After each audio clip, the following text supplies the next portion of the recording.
ಏನೀ ಹುಚ್ಚು ಅಂತ ಅವ್ರು ಹೇಳೋದು. ಅವನು ಯಾರ ಕೃಷ್ಣ ಕೊಳಲು ಬಿಟ್ಟರೆ ಎಲ್ಲ ಓಡೋಗ್ತಾರಲ್ಲ ಮಧ್ಯರಾತ್ರಿಯಲ್ಲಿ. ಆ ಚಳಿ ಮಳೆ ಕತ್ಲು ಯಮುನಾ ನದಿ ಏನು ಮಾಡ್ಕೋತಾರೋ ಏನು ಕಥೆಯೋ, ನೀವು ಹೋಗ್ಬೇಡ್ರಪ್ಪ ಅಂತ ಕೇಳೋಲ್ಲ ಈ ಹುಡುಗರು. ಒಂಥರ ಹುಚ್ಚು ನೋಡಿ. ಮನೆ ಮಠವೆಲ್ಲವ ತೊರೆದಿ ಮಂದಿ ಇಂತು ನೆರೆಯೇ ಭಯವೆಲ್ಲವೂ ನಂದಿ ಯಾರಿಗೆ ಹುಚ್ಚು ಏನೀ ಮೆಚ್ಚು. ಏನಯ್ಯ ಇದು ಯಾಕೆ ಹಿಂಗೆ ಮಾಡ್ತಾರಪ್ಪ ನಮ್ಮ ಹುಡುಗರು, ನಮ್ಮ ಮಾತೆ ಕೇಳೋಲ್ವಲ್ಲ, ಅವ್ರದ್ದೇ ದಾರಿ. ಕೃಷ್ಣ ಕೊಳಲು ತಾನೆ ಇವ್ರು ರಾತ್ರೋರಾತ್ರಿ 12 ಗಂಟೆಗೆ ಹೋಗೋದು ಅಂದ್ರೆ ಏನಪ್ಪ ಪ್ರಾಯಸ್ ಹುಡುಗಿಯರು ಮನೆ ಬಿಟ್ಟು ಅವ್ರದ್ದು ಪ್ರಶ್ನೆ.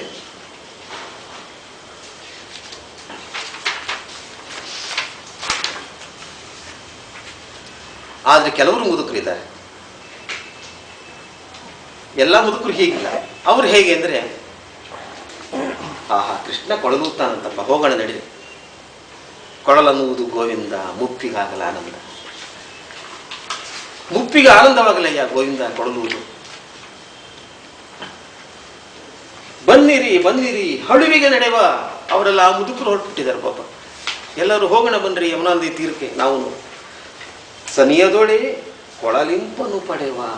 ನಾನು ಹೇಳಿದ್ನಾಗಲೇ, ಸನಿಯದೊಳೆ ಕೊಳಲಿಂಪನು ಪಡೆವ. ದೂರದಲ್ಲಿ ಕೂತ್ಕೊಂಡು ಕೇಳೋದಲ್ಲಪ್ಪ, ಕೃಷ್ಣನ ಹತ್ರ ಕೂತ್ಕೊಂಡು ಅವ್ನು ಕೇಳೋಣ. ಅವನು ಕೊಳಲು ಸನಿಯದೊಳೆ ಕೊಳಲಿಂಪನು ಪಡೆವ. ಈ ಸುದಾಸ ಮತ್ತು ಸುಬಲ ಇಬ್ಬರನ್ನ ಬಿಟ್ಟರೆ ಬೇರೆ ಮುದುಕರೆಲ್ಲ ಹೀಗೆ ಹೋಗೋದು. ಅಂದ್ರೆ ಮುದುಕರನ್ನೆಲ್ಲರನ್ನೂ ನೀವು ಬೈಯೋ ಹಾಗಿದೆ.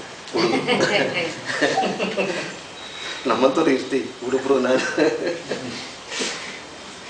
ಸುದಾಸ ಸುಬಾಲರ ಹೊರತಾಗಿ ಕೂಡ ಕೆಲವರು ಮುದುಕರಿದ್ದಾರೆ. ಯಾವ ಕೃಷ್ಣನ ಕೊಳಲ ಆ ಮಧುರ ನಾದವನ್ನ ಹತ್ತಿರದಲ್ಲಿ ಕೂತು ಕೇಳಲಿಕ್ಕೆ ಹೋಗ್ತಿದ್ದಾರೆ. ಅವ್ರಿಗೆ ಆಸೆ ಒಂದೇ, ಈ ಮುಪ್ಪಿನ ಭಾವವನ್ನು ನಾವು ಕಳೆದುಕೊಳ್ತೀವಪ್ಪ. ಕೃಷ್ಣ ಕೊಳಲುವುದಯ್ಯ ನಿಮ್ಮ ಕೊಳಲನ್ನೂದು ಗೋವಿಂದ ಮುಪ್ಪಿಗಾಗಲ ಆನಂದ. ಅಷ್ಟರ ಮಧ್ಯದಲ್ಲಿ ಇದ್ದಕ್ಕಿದ್ದ ಹಾಗೇನೆ ಈ ಸುಬಲ ಮತ್ತು ಸುದಾಸರ ಮಧ್ಯೆ ಒಂದು ಮಾತು ಬರ್ತದೆ. ಅದು ನಾಟಕದ ಕ್ರಿಯೆ ದೃಷ್ಟಿಯಿಂದ ಮುಖ್ಯ. ನಿನ್ನೆ ಯಾರೋ ಒಬ್ಬ ರಾಜಪುರುಷ ಬಂದ್ಬಿಟ್ಟಿದ್ದಾನಂತಪ್ಪ ಮಥುರೆಯಿಂದ. ಅವನು ನೋಡಿದ್ರೆ ಗೊತ್ತಾಗುತ್ತೆ ಬಹಳ ದೊಡ್ಡ ಮನುಷ್ಯ ಅಂತ. ಭಾರಿ ರಥ, ಭಾರಿ ಜರ್ಬಾಗಿದ್ದಾನೆ. ಹಾಗೆ ಅವನೇ ಯಾಕೆ ಬಂದಯ್ಯ ನಮ್ಮೂರಿಗೆ ಅಂತ. ಏನು ನಂದನ್ ಮಿತ್ರನಂತಪ್ಪ, ನಮ್ಮ ಯಜಮಾನರ ಸ್ನೇಹಿತ ಅಂತೆ. ಮತ್ತೆ ಅವನು ಕಂಸ ಮಹಾರಾಜರಿಗೆ ಬಹಳ ಹತ್ತಿರದವನಂತೆ, ರಾಜಪುರುಷ. ಅವನು ಬಿಲ್ಲು ಹಬ್ಬ ಮಾಡ್ತಾರೆ ಜಾತ್ರೆ ಮಥುರೆಯಲ್ಲಿ. ಅದಕ್ಕೆ ನಮ್ಮ ಊರಿನ ಎಲ್ಲ ಪುರುಷರನ್ನ ಕರೀಲಿಕ್ಕೆ ಅವ್ರು ಬಂದಿದ್ದಾರೆ, ಬರೀ ಹುಡುಗರನ್ನಲ್ಲ. ನಮ್ಮ ಊರಿನ ಎಲ್ಲ ಪುರುಷರನ್ನು ಆಹ್ವಾನಿಸೋದಕ್ಕೆ ಮಥುರೆಯಿಂದ ಆಹ್ವಾನ ಬಂದಿದೆ. ಅರೆ ಕಂಸ ಯಾಕೆ ಈ ಆಹ್ವಾನ ಕಳಿಸ್ಕೊಟ್ಟ? ನಮ್ಮನ್ನು ಕಂಡ್ರೆ ಆಗ್ತಿರ್ಲಿಲ್ವಲ್ಲ ರಾಜನಿಗೆ. ಅನೇಕ ತೊಂದರೆ ಕೊಡ್ತಾ ಇದ್ದ ಅವನು. ರಸ್ತೆ ಅಂತ ಅನ್ನೋದು ನೆಲ ಆಗಿರೋದು, ಪಾರ್ಕಿಂಗ್ ಜಾಗ ಎಲ್ಲ ಕೆಸರು. ಇವನಿಗೆ ಯಾಕೆ ಇದ್ದಕ್ಕಿದ್ದಂಗೆ ಕಂಸನ ನಮ್ಮ ಮೇಲೆ ಪ್ರೀತಿ ಬಂತು? ಪ್ರಶ್ನೆ. ಆರು ಬಲ್ಲರಿ ರಾಜರ ಮನವ. ಈ ರಾಜರ ಮನಸ್ಸನ್ನು ಯಾರು ತಾನೇ ಅರ್ಥ ಮಾಡ್ಕೊಳಕ್ಕಾಗುತ್ತಲ್ಲ? ಹೇಳಕ್ಕಾಗಲ್ಲ. ಯಾಕೆ ಮಾಡ್ತಾರೆ ಅಂತ ಹೇಳಕ್ಕಾಗಲ್ಲ. ಅದೇನು ಪ್ರಜಾ ಸೇವೆಯೋ ಅಥವಾ ಆ ನೆಪದಲ್ಲಿ ಹಣ ಕಮಾಯಿಯೋ? ಎಷ್ಟೆಷ್ಟು ಕೆಲಸ ಅಂದ್ರೆ ಅಷ್ಟೆಷ್ಟು ಹಣ.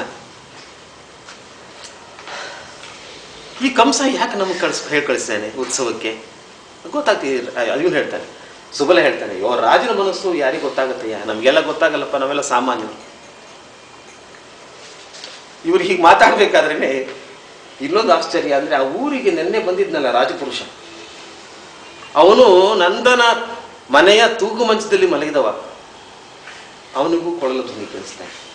ಅಕ್ರೂರು ಅವನು ಕೃಷ್ಣನ ಭಕ್ತ. ಕೃಷ್ಣ ಕಂಡ್ರೆ ಅವನಿಗೆ ತುಂಬಾ ಇಷ್ಟ. ಅವನು ಏನಾದ್ರೂ ಮಾಡಿ ಕೃಷ್ಣನ್ ಕರ್ಕೊಂಡು ಹೋಗ್ಬೇಕು ಅಂತ ಬಂದಿದ್ದಾನೆ ಮಥುರೆಗೆ, ಇದಕ್ಕೆ ಗೋಕುಲಕ್ಕೆ. ಕಂಸ ಹೇಳಿದ್ದಾನೆ ಕೃಷ್ಣ ಕರ್ಕೊಂಬ ಅಂತ ಕೊಲ್ಲೋದಕ್ಕೆ. ಅಕ್ರೂರ ಬಂದಿದ್ದಾನೆ ಕೃಷ್ಣ ಕರ್ಕೊಂಡು ಹೋಗ್ಲಿಕ್ಕೆ, ಕೊಲ್ಲೋದಕ್ಕಲ್ಲ, ರಕ್ಷಣೆಗೆ. ಮಥುರೆಯ ಉದ್ಧಾರಕ್ಕೋಸ್ಕರ ಕೃಷ್ಣ ಬರಬೇಕು ಅಂತಾನೆ ಅಕ್ರೂರ. ಯಾಕೆಂದ್ರೆ ಅಲ್ಲಿ ತಾಯಿ ದೇವಕಿಯನ್ನ ಸೆರೆಮನೆಯಲ್ಲಿಡಲಾಗಿದೆ. ವಸುದೇವ ಸೆರೆಮನೆಯಲ್ಲಿದ್ದಾನೆ. ಚಕ್ರವರ್ತಿ ಮಹಾರಾಜ ವಜ್ರಾಚಾರ್ಯ ಸೆರೆಮನೆಯಲ್ಲಿದ್ದಾನೆ. ಅವರನ್ನು ಬಿಡುಗಡೆ ಮಾಡಿಸ್ಬೇಕಾಗಿದೆ. ಇದು ಮತ್ತೆ ಪಾರತಂತ್ರದ ಕೆಲಸ. ಭಾರತ ಮಾತೆ ಸೆರೆಮನೆಯಲ್ಲಿದ್ದಾನೆ. ಅಲ್ಲಿಗೆ ಬರಲೇಬೇಕು ಕೃಷ್ಣ, ಅಲ್ಲಿಗೆ ಬರಲೇಬೇಕು ಮೋಹನ್ ದಾಸ್ ಕರಮ್ಚಂದ್ ಗಾಂಧಿ, ಅಲ್ಲಿಗೆ ಬರಲೇಬೇಕು ಭಾರತದ ಯುವಜನಾಂಗ.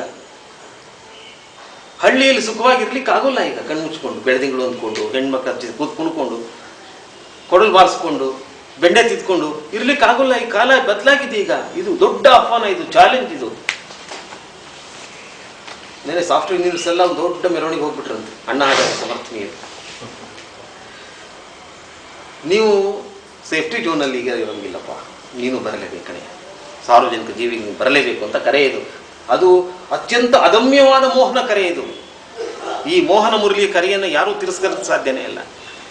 ಸಂಸಾರವನ್ನೆಲ್ಲ ತ್ಯಾಗ ಮಾಡಿ ಎಲ್ಲ ಓಡೋಡಿ ಬರ್ತಾ ಇದ್ದಾರೆ. ಯುವಕರು ಬರ್ತಾರೆ, ಮುದುಕರು ಬರ್ತಾರೆ, ಹುಡುಗರು ಬರ್ತಾರೆ, ಎಲ್ಲರೂ ಇದ್ದಾರೆ ಅಲ್ಲಿ ಆ ಗುಂಪಿನಲ್ಲಿ. ನೋಡಿ, ಅಕ್ರೂರನಿಗೆ ನಿದ್ದೆ ಇಲ್ಲ, ಅವನು ಬಂದ್ಬಿಟ್ಟ. ತೂಗು ಮಂಚಲ್ಲಿ ಮಲಗಿದವ ಕೃಷ್ಣನ ಕೊಳ ಧ್ವನಿ ಕೇಳಿದ ಕೂಡಲೇ ಅದೇನು ಈ ಹುಡುಗ, ಇಷ್ಟೊಂದು ಜನ ಎಲ್ಲ ಹೋಗ್ತಾ ಇದ್ದಾರೆ, ಗುಂಪು ಗುಂಪಾಗಿ ಜನ ಗೋಕುಲದಲ್ಲಿ ಬೃಂದಾವನದ ಕಡೆ ಯಮುನಾ ನದಿ ಕಡೆ ಹೋಗ್ತಾ ಇದ್ದಾರಲ್ಲ ಅಂತ ಅವನು ಕೂಡ ಬರಬೇಕಾದ್ರೆ ಒಂದು ಮುಸುಕು ಹಾಕ್ಕೊಂಡು, ಏಕೆಂದ್ರೆ ರಾಜಪುರುಷ ಅಂತ ಗೊತ್ತಾಗಬಾರ್ದು ಅಂತ ನೋಡಿ, ಮುಸುಕು ಹಾಕ್ಕೊಂಡು ಮರೆಯಲ್ಲಿ ನಿಧಾನಕ್ಕೆ ಬರ್ತಾನೆ. ಅವನು ಯಾರಿಗೂ ಕಾಣಿಸ್ಕೊಳ್ತಾ ಇಲ್ಲ, ಆದರೆ ಅವನ್ನೆಲ್ಲವನ್ನೂ ನೋಡ್ತಾ ಇದ್ದ. ಒಬ್ಬ ಅಪರಿಚಿತ ಪರದೇಶಿ ಅವನು ಹಳ್ಳಿಯನ್ನು ನೋಡ್ತಾ ಅದನ್ನೆಲ್ಲ, ಓಹ್ ಯಮುನಾ ನದಿ ಹೇಗಿದೆ, ಬೆಳದಿಂಗಳು ಹೇಗಿದೆ ಅಂತ ಹೇಳಬೇಕಾದ್ರೆ ಬರೀ ಸಂಸ್ಕೃತಮಯವಾದ ಮಾತುಗಳು ಹೇಳ್ತಾ ಇದ್ದಾನೆ. ಯಾಕಂದ್ರೆ ಅವನ ಭಾಷೆಗೆ ಅನುವಾದ ಮಾಡ್ಕೋತಾನೆ. ಗ್ರಾಮೀಣ ಬದುಕನ್ನು ಅವನು ತನ್ನ ಸಂಸ್ಕೃತಕ್ಕೆ ಅನುವಾದ ಮಾಡಿ ಅರ್ಥ ಮಾಡ್ಕೋತಾ ಇದ್ದಾನೆ. ಪಾಪ ಈ ಭಾಷೆ ಅಂದ್ರೆ ಅದೇ ತಾನೆ. ಅವನು ಯಾರಿಗೆ ಅರ್ಥ ಆಯ್ತು? ಮಧುರ ಮುರಳಿ ನಾದಾನಿಷ್ಠಂ ತಾ ಚಿತ್ರ ಸುಖಾವಹಂ. ಯಾವ ಸಂಸ್ಕೃತ ಶ್ಲೋಕದ ಥರ ಇದೆ ವೃತ್ತು. ಯಾಕಂದ್ರೆ ಅವನಿಗೆ ಆ ಭಾಷೆಯ ಮೂಲಕನೇ ಅದನ್ನು ಅವನು ತಾನು ತಗೋಬೇಕು, ಆ ಗ್ರಾಮೀಣ ಬದುಕನ್ನು ಕೂಡ.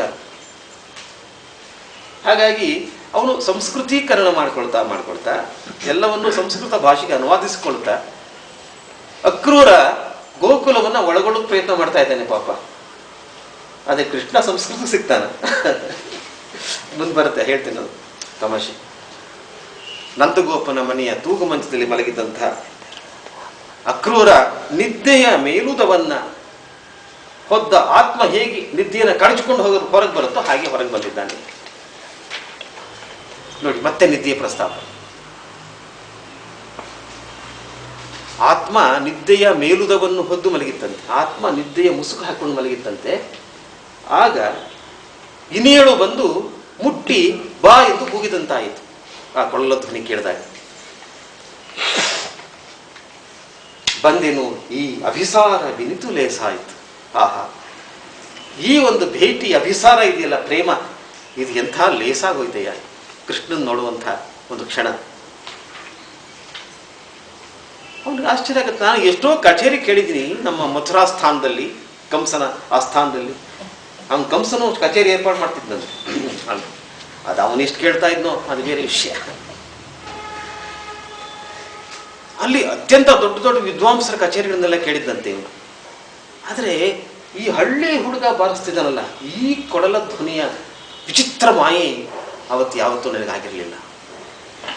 ಇಂದೊರ್ವ ಗೋವಳನ ಕೊಳಲುರಿ ಉಲಿಹಿಗಾಯ್ತು ಆಯೆಂದು ಬೆರಗಪ್ಪ ವಿಚಿತ್ರ ಕೇಳಿದೆನು. ಒಬ್ಬ ಸಾಮಾನ್ಯ ಗೊಂದಲ ಹುಡುಗ ಬಾರಿಸ್ತಿರುವಂಥ ಅಶಾಸ್ತ್ರೀಯವಾದ ಜಾನಪದೀಯ ಮಟ್ಟುಗಳ ಈ ಅದ್ಭುತ ಸಂಗೀತಕ್ಕೆ ನಾನು ಅಂತ ಇದನ್ನಲ್ಲ, ಇದೇನು ಆಶ್ಚರ್ಯ ಅಂತ ನಮಗೆ. ಕೃಷ್ಣ ಯಾವ ಮೇಷ್ಟ್ರ ಹತ್ರ ಕಲ್ತ್ಕೊಂಡ, ಯಾವ ಸಂಗೀತ ವಿದ್ವಾಂಸರು ಏನೋ ಅವನು ಪಾಠ ಹೇಳ್ಕೊಳ್ಳಿಲ್ಲ. ಅಲ್ಲಿ ಯಾವುದೊಂದು ಭಾಂಡೀರ ವೃಕ್ಷ ಅಂತ ಒಂದು ಮರ ಇತ್ತಂತೆ, ಅದ್ಭುತವಾದ ಮರ, ಸಾವಿರಾರು ಗಾವುದ ವಿಸ್ತಾರ ಹಬ್ಬಿಕೊಂಡಂಥ ಆಲದ ಮರ. ಆ ಮರವನ್ನು ಕೃಷ್ಣ ಒಂದ್ಸರಿ ಪತ್ತೆ ಮಾಡಿ ಅಲ್ಲಿ ಹೋಗ್ಬಿಟ್ಟು ತನ್ನ ಎಲ್ಲ ಸಿದ್ಧಿಯನ್ನು ಅಲ್ಲಿ ಪಡಿತಾನು. ಕೊಡಲು ನುಡಿಸೋದನ್ನು ಕಲ್ತಿದ್ದೆವು ಅಲ್ಲಿ. ಅದಕ್ಕೆ ಅವನಿಗೆ ಮುಖ್ಯ ಸಿಕ್ಕಂಥ ಮೂಲ ಸ್ವರಗಳಂದರೆ ಹಕ್ಕಿಗಳ ಚಿಲಿಪಿಲಿಗಳು, ಕೋಗಿಲೆಯ ಹಾಡು, ದುಂಬಿಯ ಝೇಂಕಾರ, ಇವುಗಳನ್ನ ತನ್ನ ಮೂಲ ದ್ರವ್ಯ ಮಾಡಿಕೊಂಡು ಅವನು ಕೊಳಲಲ್ಲಿ ಅದನ್ನೆಲ್ಲ ಸಾಧನೆ ಮಾಡ್ತಾನಂತೆ. ಒಬ್ಬ ಅದ್ಭುತ ಕೊಳಲು ಗಾಯಕನಾಗಿ ಅವನು ಪರಿವರ್ತಿತನಾಗ್ತಾನೆ.